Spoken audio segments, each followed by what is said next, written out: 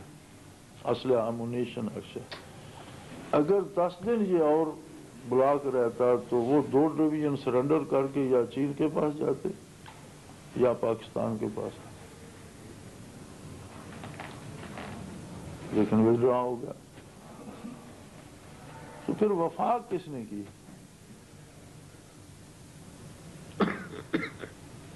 تب سے لے کر اب تک آپ دیکھتے ہیں جو بھی ایوانوں میں آیا. کارگل میں کیا ہوا جی؟